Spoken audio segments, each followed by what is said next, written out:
못 추겠어. 대체 깡춤은 어떻게 추는 거야? 아유, 내 잔망춤이나 춰야지 뭐. 아유, 그거 좀 쳤다고 덥다 덥어. 조금 더 잘 쳐보겠다고 한 4-5번 쳤는데 아유, 도대체 나란 사람은 춤이 늘지가 않아. 나에게 맞는 춤이랑 잔망춤밖에 없어. 아유, 내가 이 얘기를 하려고 한 게 아니라 오늘 일을 하는데 아주 따끈따끈한 에피소드가 있어가지고 내가 주머니에 넣어서 가지고 왔지. 여러분들한테 찌끄려 볼까도 해요. 오늘도 역시 저는 고급 인력답게 열심히 청소를 하고 있는데 손님 2분이 오신 거예요. 30대 후반 이상 분들이 오시면 제가 좀 유익 있게 보거든요. 무인테리어에서 일을 하고 있기 때문에 우리 여러분들께서 이렇게 자판기를 쓰는 게 좀 생소하실까봐 여기서 저의 동물적인 촉이 발동을 합니다. 저분들은 분명히 손님은 아닌 것 같아요. 무언가 이 숙박업소의 관리인을 찾는 듯한 느낌이랄까? 이분들이 역시나 자판기 쪽으로 가지 않고 이렇게 서성이는 거예요. 누군가를 찾는 것 같아. 물론 나를 찾겠지. 저는 바로 그분들을 맞이하러 나갔죠. 남자 한 분, 여자 한 분이 계셨는데 어쩐 일로 오셨나요? 구청에서 나왔습니다. 대뜸 이러시는 거예요. 근데 이 시국에 구청에서 방문을 했다? 사실 어느 가게나 공무원들이 방문하는 걸 좋아하지 않아요. 100이면 99%가 뭔가 건덕지를 잡으러 오는 거거든요. 나의 혈세를 가져가기 위해서 그들이 온 거기 때문에 별로 좋아하질 않아. 근데 이렇게 역병이 돌고 있을 때 소상공인들이 이렇게 힘들어하는 시기에 이 철밥통 분들께서 갓 지은 쌀냄새 냄새를 풍기면서 방문을 하시면 누가 좋아하겠어요? 그들도 상도리가 있고 유도리가 있기 때문에 경기가 좀 살아나야지 불시 점검도 하는 거지. 지금 같은 시기에는 웬만한 걸로는 방문을 하지 않아요. 이렇게 어려운 시기에 불시 점검하잖아요. 그러면 우리 사장님은 진짜 콘돔으로 때릴 수도 있어. 여기서 중요한 거는 그분들이 뭐 구청에서 나왔든 경찰서에서 나왔든 소방당국에서 나왔든 꼭 신분을 체크해야 됩니다. 이 부분이 중요한 이유가 뭐냐면은 이거 제가 실제로 겪었던 일이에요. 예전에도 카페에서 일을 했을 때 한 손님이 오시더니 보건소에서 나왔다면서 팥빙수를 하나 포장해 달라고 하시는 거예요. 실제로 보건소에서 불시 점검을 할 때 그런 식으로 음료를 가져가세요. 음료수 완제품 2잔을 가지고 간다거나 뭐 얼음을 1kg 가져간다거나 빙수를 시켜서 가져가는 경우가 있거든요. 불시 점검이라는 게 복불복이라서 올 수도 있고 안 올 수도 있는데 본사에서 교육을 받았을 때는 신분을 위조해서 공짜로 음료를 받아가시는 분들이 진짜 있기 때문에 본사에서는 꼭 신분증을 확인하라고 교육을 해요. 또 내가 또 모범생이잖아. 또 그런 건 또 말 잘 들어. 바로 그분에게 신분증을 요구했죠. 근데 그분이 신분증을 안 가져왔다면서 그냥 포장해 달라고 하시는 거죠. 그렇다면 제가 포장을 해 드릴 테니 구청에다가 먼저 확인 전화를 해보겠다. 잠깐만 기다리시라 하고 제가 구청에 전화를 겁니다. 그 사이에 그분이 애토끼가 도망을 갔어. 그분은 가짜였던 거지. 호락호락하지 않은 알바생한테 걸리고 만 거야. 그런 경험이 있기 때문에 저는 바로 그분에게 신분증을 요구를 했죠. 그럼 구청에서는 이렇게 목걸이처럼 신분증을 하고 와요.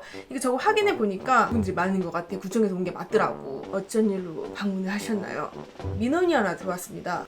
민원? 민원을 듣자마자 저의 머릿속 위로 여러 가지 사례가 떠오르기 시작을 합니다. 숙박업소에서 들어올 수 있는 민원은 쓰레기 분리 배출건이 있고요. 주차장이 없는 업체일 경우 그 숙박업소를 이용하시는 분들이 불법적으로 주차하는 경우가 있을 수 있고 가장 많은 비중을 차지하고 있는 게 소음에 대한 부분입니다. 제가 이전에도 여러분들이 행위의 예술을 하면서 나올 수 있는 소리와 앓는 소리에 대해서 말씀을 드리지 않았습니까? 하지만 이 부분은 창문을 닫고 한다면 어느 정도 커버가 되는 문제점이거든요.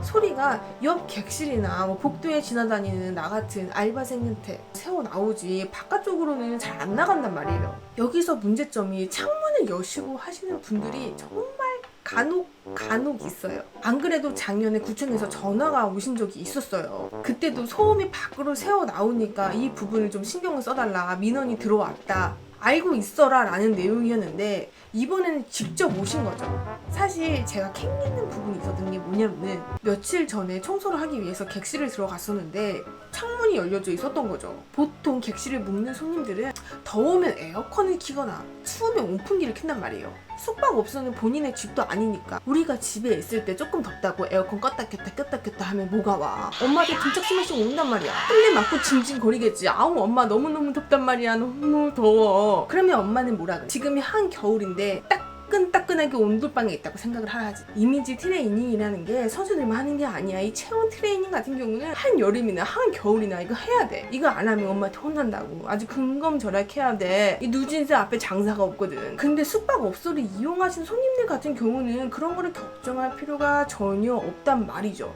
그럼에도 불구하고 창문을 열어놓고 하시는 경우가 아주 간혹 있습니다. 청소하려고 들어갔던 그 방도 창문이 열려 있었는데, 보통 제가 일하는 곳은 방충망 청소를 1년에 딱 한 번 하거든요. 이제 해야 될 때인데, 다시 말해서 1년 중에 방충망이 가장 더러울 시기죠. 객실에 들어가서 아니 왜 창문을 열어놓으셨지 하면서 방충망을 보니까 방충망에 손자국이, 여러분 타이타닉 보셨어요? 타이타닉에서 우리 레오나르도 디카프리오 오빠랑 케이트 윈슬리 언니인가? 그 둘이 그 차 안에서 그 습기 그득그득한 곳에서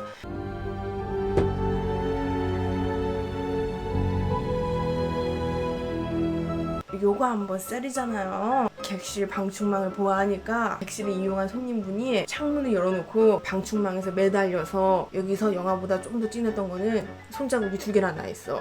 내 생각에는 뭐 이렇게 했거나 뭐 이렇게 했겠지. 뭐 이렇게 한 것 같아.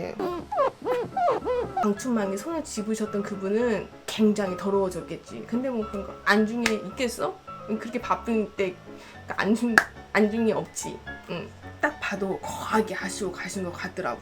아니나 다를까 구청에서 오신 분들이 소음으로 인한 민원이 2번째 임으로 친히 방문을 하셨다고 하더라고요. 저는 고개를 조아렸습니다. 그러면서 풍기는 뉘앙스가, 민원으로 인해서 사업장에 강한 압박을 가할 순 없지만 다른 방법으로 압박을 가할 수 있다고 이렇게 말씀을 하시더라고요. 어찌 되었건 사업장에서 불편함을 주고 있기 때문에 이 부분은 개선이 되어야겠죠. 여러 가지 방안을 모색 중인데, 창문을 여는 범위를 안정장치를 해서 많이 열리지 않게 하거나 객실에다가 안내 문구를 적어 놓을까, 여러 가지 방안을 생각 중입니다. 여러분들께서도 연인들과 숙박업소를 방문을 하실 때는 창문을 꾹꾹 닫고 하시는 게 좋지 않을까요? 응? 갈 연인이 없다고요? 아이고 괜찮아. 숙박비 아끼고 대실비 아끼고 고무살돈 아껴가지고 부자 되면 되지. 그 시간에 뭐해? 내 영상이나 한 번 더 보면 되는 거야. 지금 우리 이 순간에도 들숨의 건강을 얻으시고 날숨의 죄력을 얻으시길 바라겠습니다. 여러분 그럼 멀리 나가보진 않겠습니다. 조심히 들어가 보십시오.